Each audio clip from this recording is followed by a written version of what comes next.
Thank you for joining me, everyone. I've got a couple of big shows coming up this week.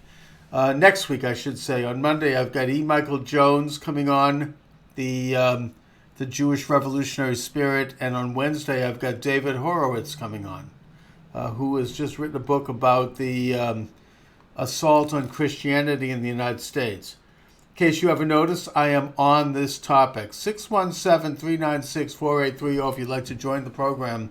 We are live here at YouTube and other affiliates.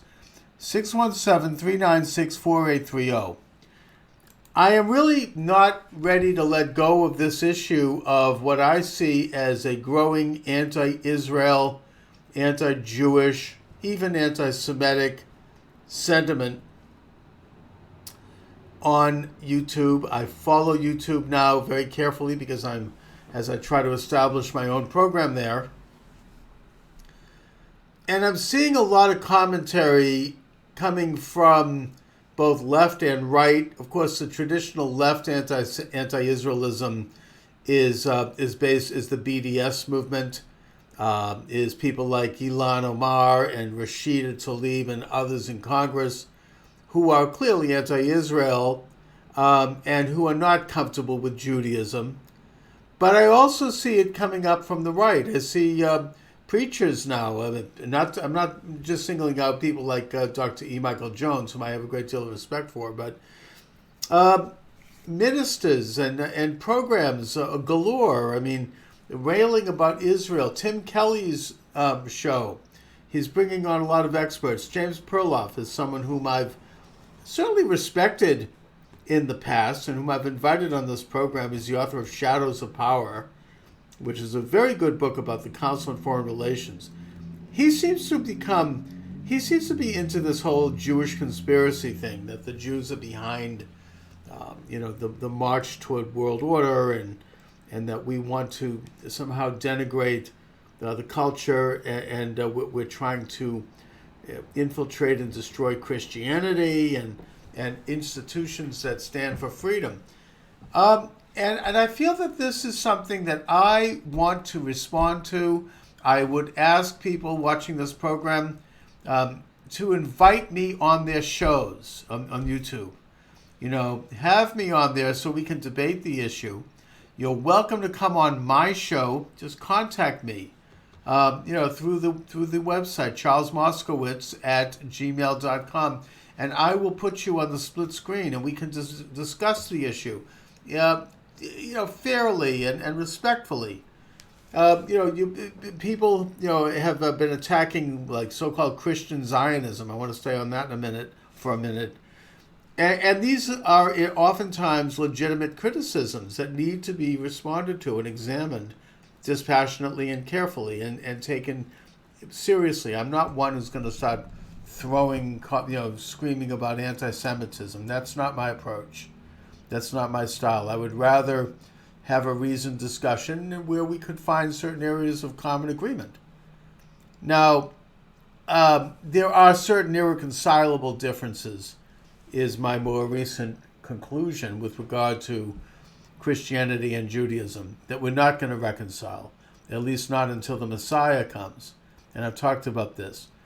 I personally believe in the two covenant theory, the dual covenant theory, because it seems obviously true to me.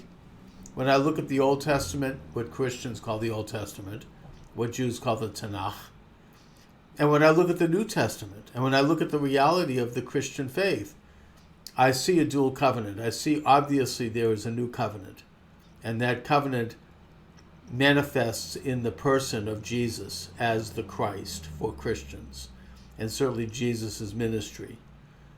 That's not something that Christians are going to recognize. It's not something that most Jews are going to recognize, the dual covenant, that is.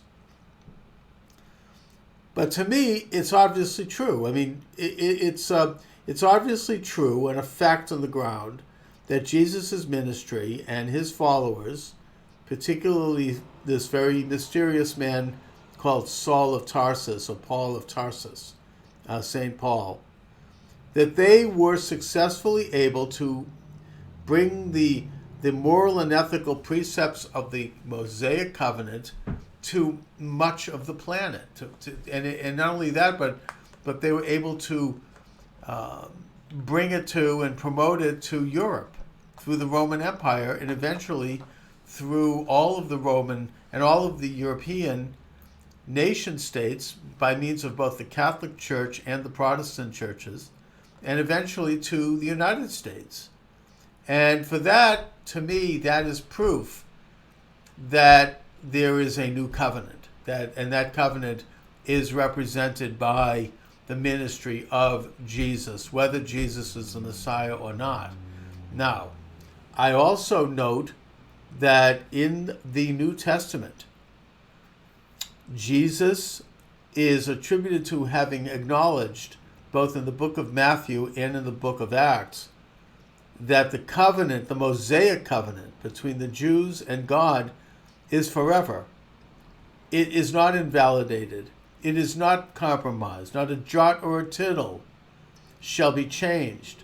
That covenant is a continuum, and that covenant is what has been continued by the Judeans or the Jews.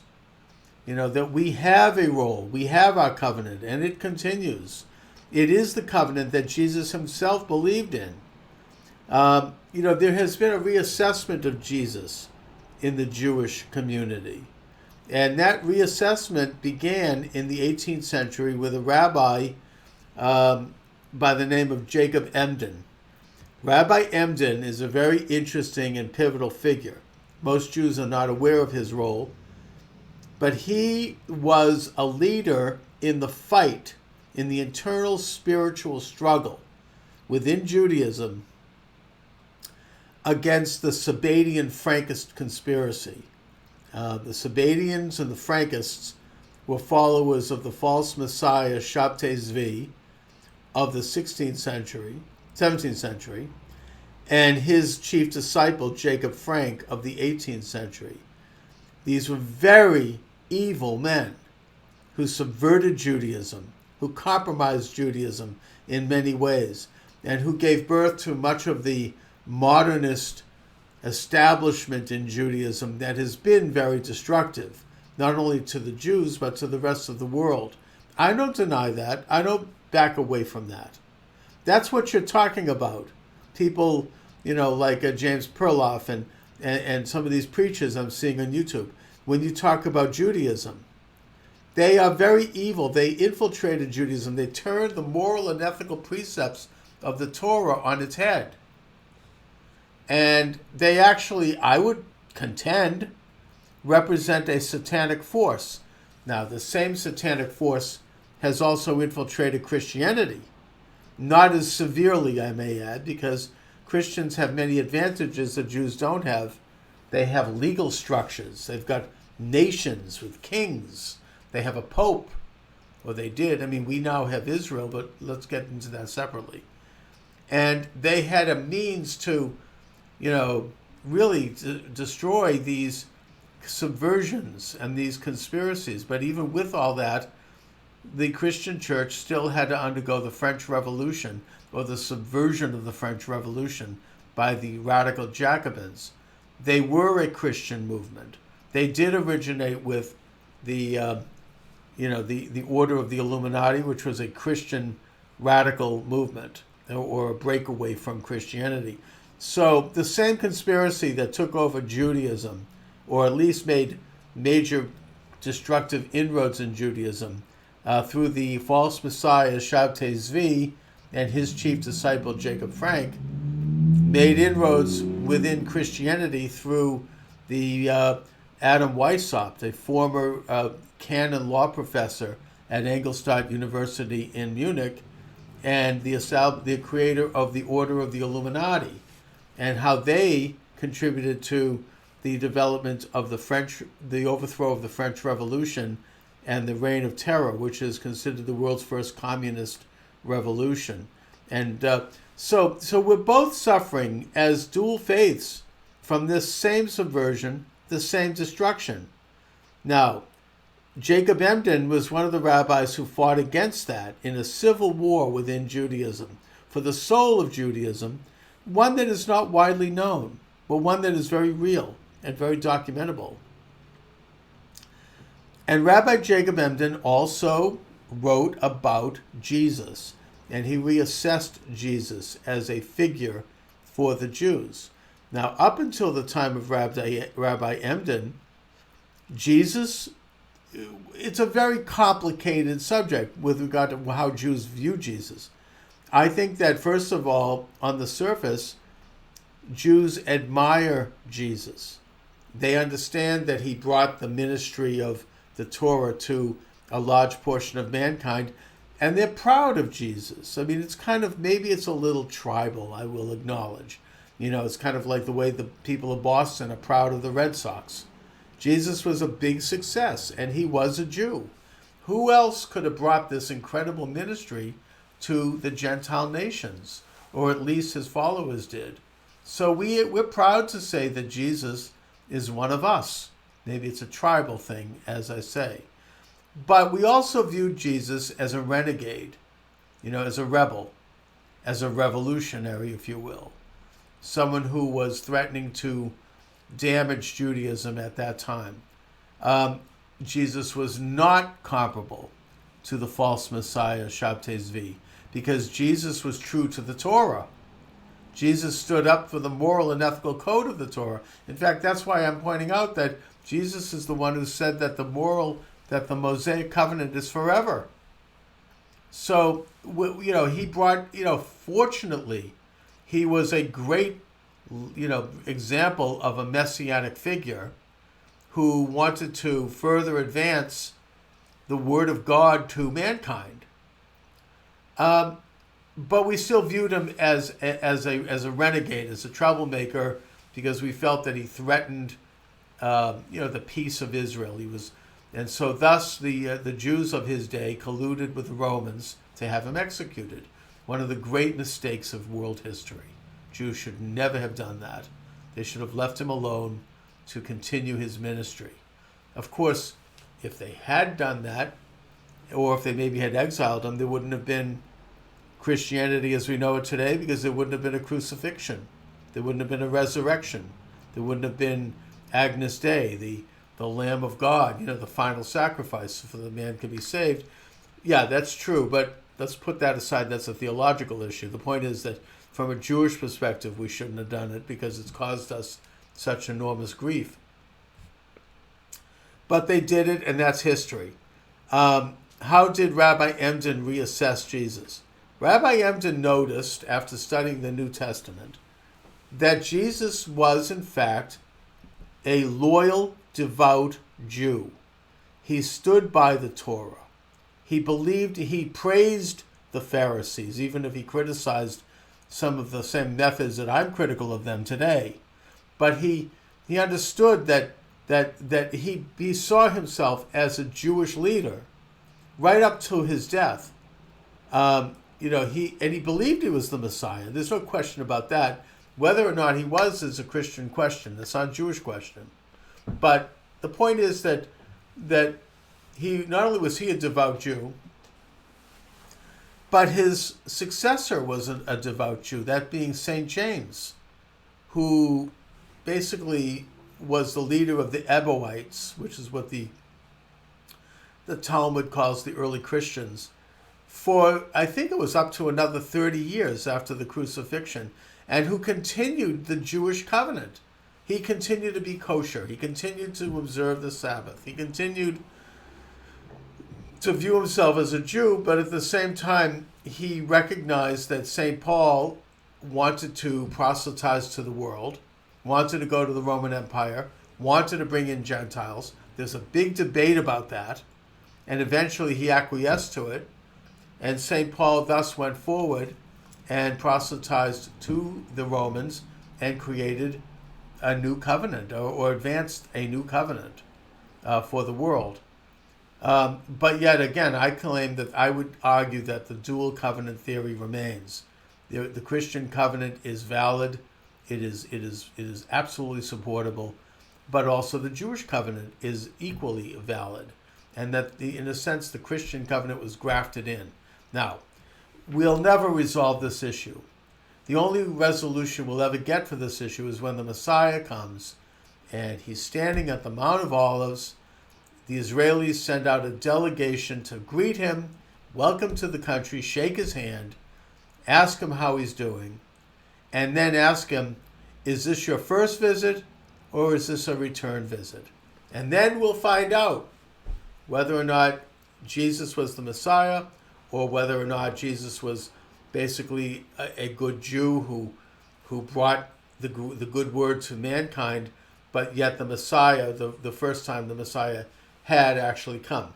Then, if we find out that Jesus in fact was the Messiah, then the Jews will worship Jesus. Otherwise, the question will be before us, and we will all hopefully know God, and we will all worship God throughout the world, which is what brings in the Messianic age.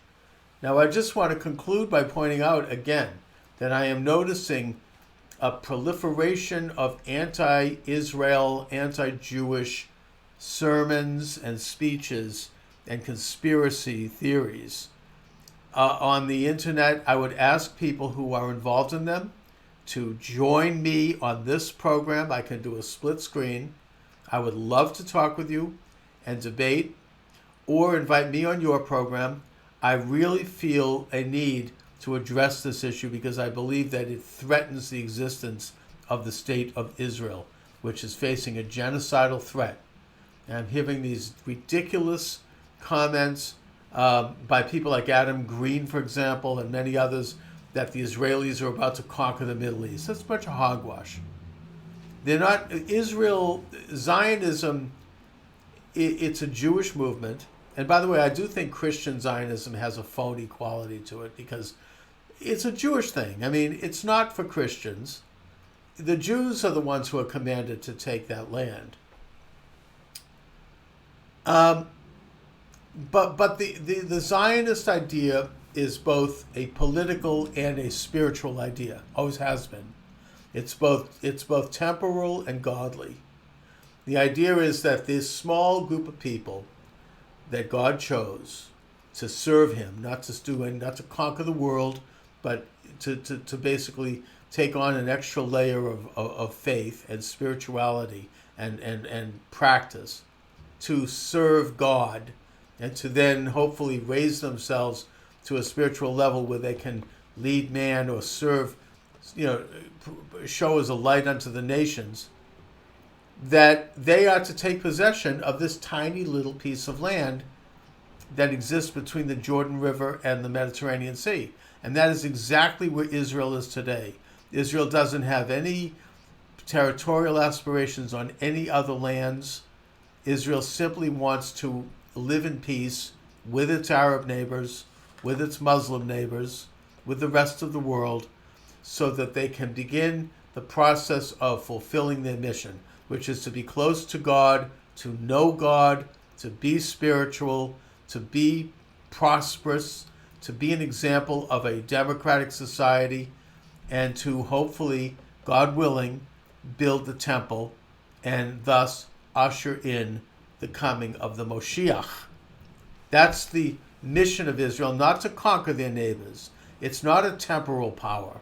It is a very modest and proper nation. I'll also point out that in 1919, King Faisal of Syria, who is considered the head of the Islamic world in his day, who is considered a direct descendant of the Prophet Muhammad, who is a Hashemite king, and who helped the British defeat the Turks and liberate that Arab land from the Ottomans, that he signed an agreement with Chaim Weizmann, the head of the World Zionist Organization at that time, in London, February of 1919, part of the Paris Peace Conference, by which he recognized the Jewish state on behalf of the Arabs. His condition was that the state would exist within what he called modest and proper borders that were drawn up by the British, that included all of Palestine and eventually were redrawn to only include Palestine east of the Jordan River, or Cisjordan, as opposed to Transjordan, which would become the Kingdom of Jordan. And that this new Jewish state in Palestine would recognize the rights of the Muslim minority and recognize and leave in place the Muslim holy places under Muslim control. Israel has fulfilled that. Not perfectly, but they have worked to fulfill it. They certainly did fulfill it by leaving the Temple Mount under the control of Muslim authorities. And that Israeli Arabs, non-Jewish Israelis, Muslim Israelis have rights in Israel. They may not have absolutely perfect rights. Israel's not a utopia. Israel is a Jewish state. So yeah, the president and the prime minister have to be Jews. But in that context, Palestinian Arabs or Israeli Arabs have rights, and they are protected, and they are freer and more prosperous than Muslims in much of the rest of the Islamic world. So I don't feel defensive about that. I feel that Israel should be supported religiously, not only that, but politically, by Muslims and Christians. Muslims should look to Israel, frankly, as an example of a successful sovereign state that has modern technology, that has democracy, that has prosperity. And they may want to ask the Israelis to help them develop their own states that also have those same attributes. In fact, that is exactly what King Faisal had in mind when he signed the Faisal-Weizmann Accords with Chaim Weizmann. He expected the Jews to help the emerging Arab states, first of all, free themselves from colonial control, and then to build modern, prosperous Islamic Arab states. That dream is still accessible. That dream is still within the reach of the Arab world, and I pray that they see it. Anyway, on that note, again, I want to thank you for watching, and I want to urge people out there who are doing these anti-Israel shows and websites. I know you probably are getting a lot of visitors, maybe. I don't know. I don't want to impugn your motives, but either way, please consider joining me and debating me and talking with me in a friendly, respectful format where we can hopefully discuss these issues. And if we don't agree, and we probably won't, at least we'll each get to present our issues and let the viewers decide. Anyway, on that note, thanks so much, everyone, for watching. Check out my books on Amazon. I've written 2 books on Jewish issues. One of them is called Left-Wing Anti-Semitism, and the other is The Nazi Connection to Islamic Terrorism. Anyway, thanks so much, everybody.